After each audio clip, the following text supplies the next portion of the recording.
Você tem...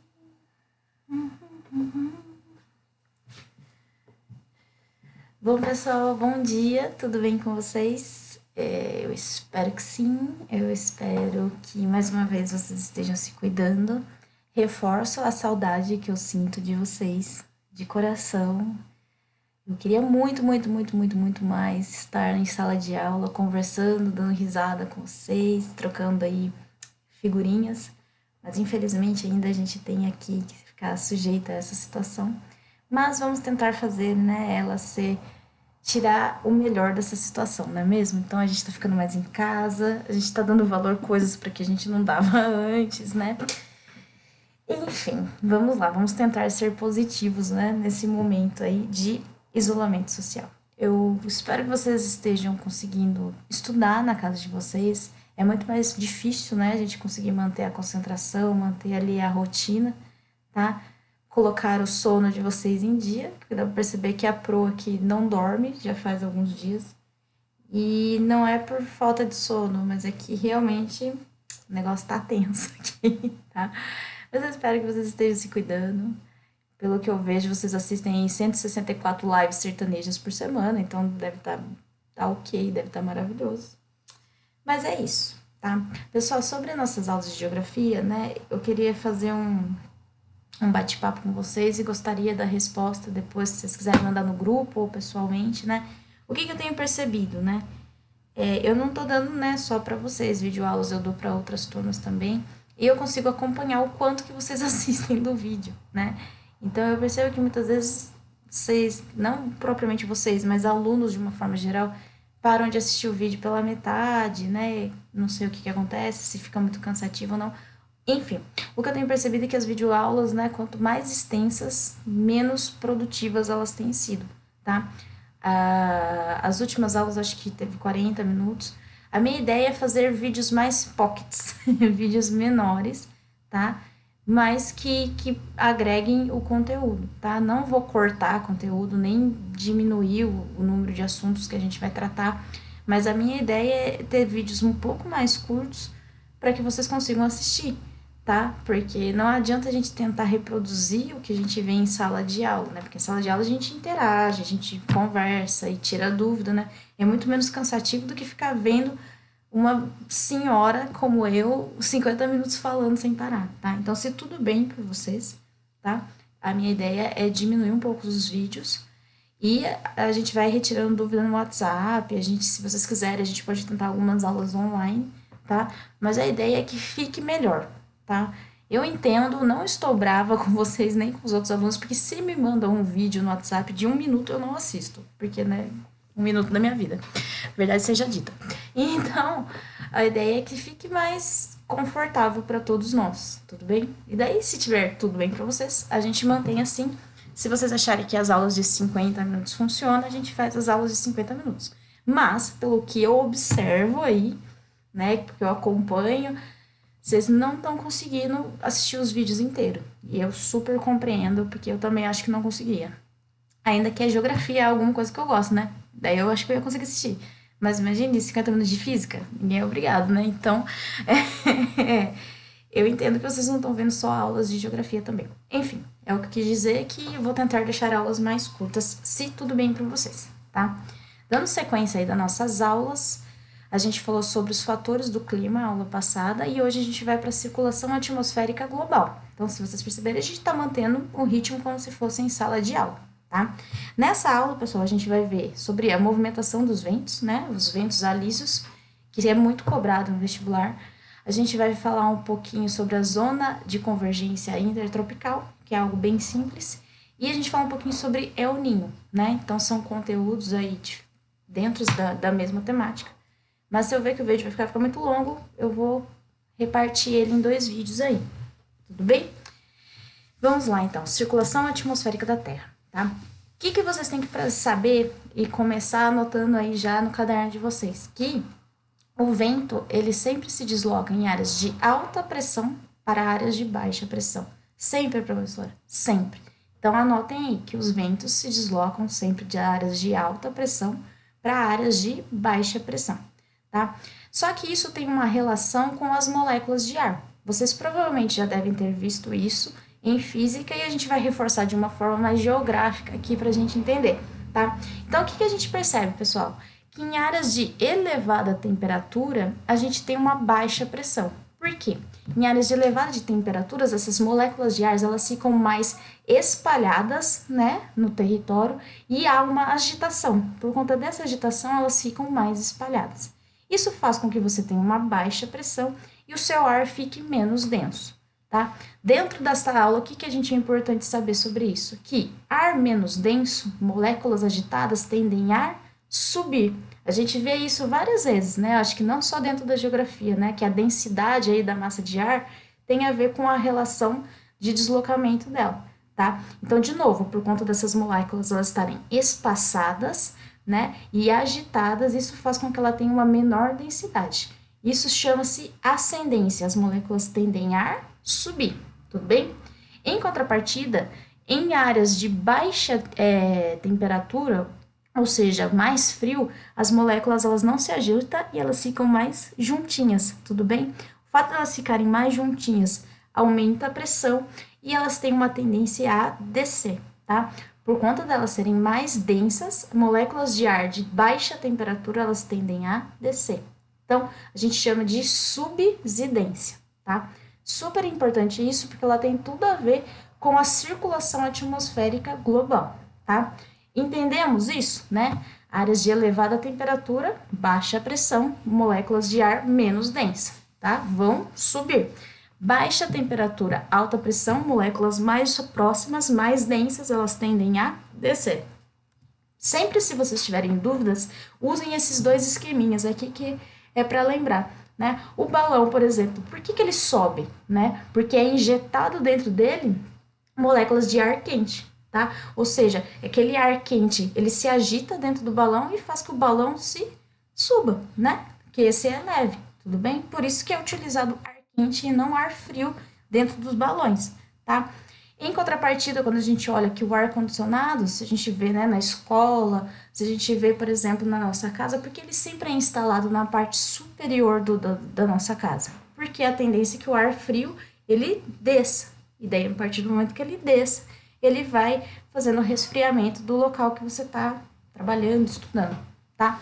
Então, sempre quando tiver essa dúvida, em relação à densidade, faça essas duas analogias, né? Ar quente sobe, igual o balão. Ar frio, ar-condicionado, desce. A mesma coisa o aquecedor, né? O aquecedor diferente do... o ar quente diferente do ar-condicionado, ele fica na parte de baixo, porque ele vai liberar moléculas de ar quente e elas tendem a subir, tá bom? Bom, quando a gente olha isso, né, até então a gente estava falando de algo local, né, algo pontual. E vamos lembrar que essa aula é sobre circulação global, tá? Então, se áreas, né, se o vento sempre se desloca em áreas de alta pressão, baixa temperatura para áreas de baixa pressão, alta temperatura, como que é isso em nível global, tá? Isso aqui a gente já viu diversas vezes, né, e a gente até citou a última aula, tá? Quando a gente olha aqui o globo, a gente sabe que as áreas próximas à linha do Equador tendem a ser mais aquecidas, né? Tem as maiores temperaturas em relação aos trópicos e aos polos, tá? Por que mesmo, professora? Porque é a forma que a incidência solar chega no globo, tá? Ela chega paralelamente aqui à superfície. Isso faz com que chegue numa maior intensidade. Em contrapartida, a gente fala aqui que a energia solar ela chega oblíqua, né? Então, por conta disso, vai ser uma incidência menor solar, tá? Então, quando a gente relaciona aqui pressão com temperatura, aonde a tendência é ter baixas temperaturas no globo, tá? A baixa temperatura não, falei errada. Então, volta. De novo, me perdoem, amores. Então, se a gente sabe que a linha do Equador é a região onde que tem mais calor, que é mais quente, e áreas quentes têm a tendência a ter baixa pressão, então a gente sabe que o globo, no centro do globo, a gente vai ter baixa pressão. Em contrapartida dos trópicos, em relação à linha do Equador, a gente vai ter alta pressão, porque as temperaturas aqui são menores, tudo bem? Como eu falei para vocês, o vento sempre se desloca de alta pressão para baixa pressão. Então, quando a gente olha aqui globalmente, a gente sabe que os ventos eles sempre vão sair em direção então dos trópicos em direção à linha do Equador, tá? Para vocês entenderem melhor aqui, ó, a gente tem esse esqueminha aqui, tá? Saindo aqui da áreas de alta pressão para áreas de baixa pressão, que é próximo à linha do Equador, tá? Gente, essa movimentação dos ventos alísios aqui, que a gente vê aqui, que quando ele sai do hemisfério sul em relação à linha do Equador, é anti-horário, tá? E esse movimento aqui da região norte, né, que eles vão aqui do Trópico de Câncer para a linha do Equador, eles vão em sentido horário. Tudo isso tem uma relação com o movimento de rotação da Terra, tá? Então, ó, pensem aqui comigo, certo? Como se a gente tivesse pegado uma fatia desse globo aqui e tivesse estendido aqui, só para a gente entender como ocorre a movimentação dos ventos, tá? Então, aqui, ó, nesse ponto, a gente tem 0 graus, né, latitude do Equador. Aqui a gente tem algo próximo da latitude sul de 30 graus, trópico de Capricórnio. E aqui a gente tem 30 graus, trópico de Câncer, tá? O que eu falei para vocês? Que sempre, vou ficar falando isso mil vezes, que os ventos eles saem de áreas de alta pressão em direção para a linha do Equador. Então, vamos fazer a análise aqui do Trópico de Capricórnio indo para a linha do Equador, né? Então, os ventos alísios vão sair do trópico e vão em direção à linha do Equador, tudo bem? Só que o que acontece? Como a gente acabou de discutir, as áreas da linha do Equador, elas têm temperaturas elevadas. Então, aquela massa de ar fria, aquele vento, né, que chegou aqui, frio, denso, ele começa a se aquecer. E as partículas começam a se agitar. O que eu falei? Sempre quando as partículas se agitam, a tendência é que o ar suba, tá certo? Então, quando essas massas de ar chegam aqui na linha do Equador, elas começam a acender, porque elas estão numa região mais quente, tá? Só que além dela estar numa região mais quente, pessoal, a linha do Equador é uma região extremamente úmida, tá? Então, essa massa de ar aqui, ela não vai passar a ser somente quente, ela vai também ser muito úmida. Quando vocês olham lá, por exemplo, na linha do Equador, depois vocês procurem aí, é que eu acho que eu não tenho nenhuma representação boa aqui, tá? Vocês vão perceber que próximo à linha do Equador, a gente tem muito mais água do que continente.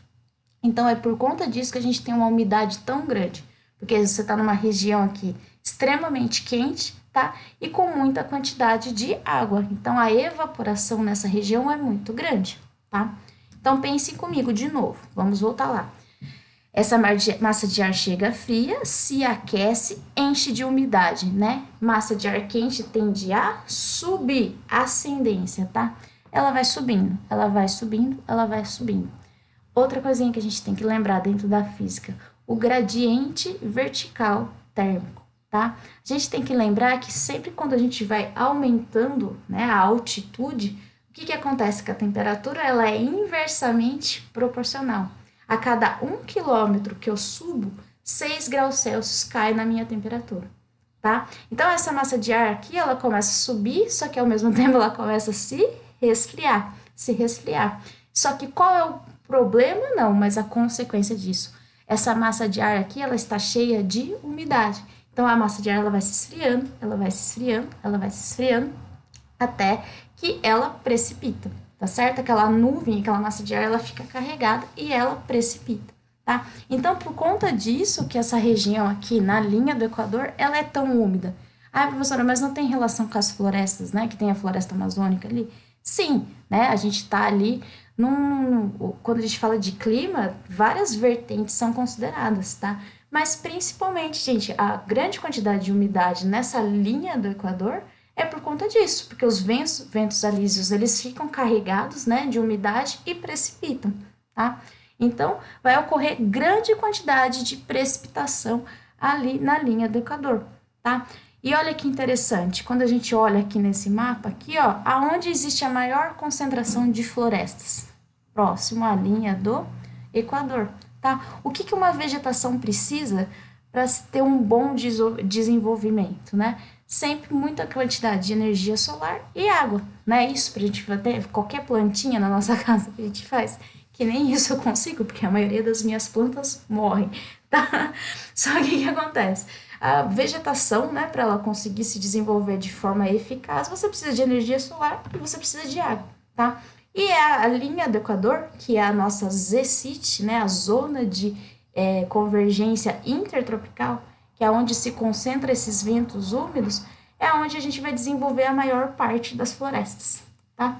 Por isso, gente, quando a gente chegar lá na aula de vegetação, não precisa ficar decorando, né? Uma coisa é consequência da outra, tudo bem? Então, por conta disso, a gente vai ter uma grande quantidade de florestas nessas regiões, tá? Só que o que acontece? Beleza, essas nuvens acenderam, precipitou, tá? Causa bastante chuvas na linha do Equador. Só que agora ela é uma massa de ar que está fria novamente e seca, né? Porque precipitou, tá? E o que a gente discutiu lá no início? Que sempre uma massa de ar, quando ela está fria, ela tende a subsidir, ela desce, tá? Então ela vai fazer um movimento de voltar para os trópicos, tá? Então essa massa de ar agora ela está resfriada e ela volta para os trópicos, uma massa de ar seca, tá? E que relação a gente tem isso que a gente pode ver no globo? De novo, vocês vão perceber que nas regiões do trópicos, não é à toa, tanto o trópico de Câncer quanto o trópico de Capricórnio, a gente tem concentração de desertos, porque existe ali uma chegada de massa de ar seca toda hora, tá certo? Então, isso aqui é extremamente importante, né? Os ventos alísios sendo responsáveis aqui pela formação de paisagens diferentes, né? Ora uma paisagem florestal muito úmida e ora uma vegetação, né? Um tipo de paisagem totalmente seco, tá? Então, pessoal, isso daqui é um ciclo, né? O que vai acontecer? Vai chegar essa massa de ar seca de volta aqui nos trópicos, vai ser uma massa de ar fria, alta pressão, ela precisa ir de volta para a linha do Equador, tá? Isso aqui, né, quando a gente olha aqui de uma forma global, é chamado de célula de Hadley, ou ciclo de Hadley, tá? Porque é uma movimentação constante aqui desses ventos, tá? É um ciclo, tudo bem? E, de novo, né, não falei isso, quando elas saem dos trópicos, né, e vão em direção para a linha do Equador, elas são chamadas dos ventos alísios, que são os tais dos ventos úmidos que a gente fala, tá? Quando esses ventos, né, eles se resfriam e voltam para o trópico de Capricórnio ou voltam para o trópico de Câncer, eles são chamados de contra-alísios. Tudo bem? Bom, como eu comentei, essa aula aqui teve mais ou menos 15, 20 minutinhos. Eu vou parar por aqui e vou começar o El Ninho na outra aula. Tudo bem? Qualquer dúvida, me envie no celular aí as dúvidas que eu estou à disposição, tá bom? Um beijo, amores. Até a próxima aula, que é daqui a pouquinho.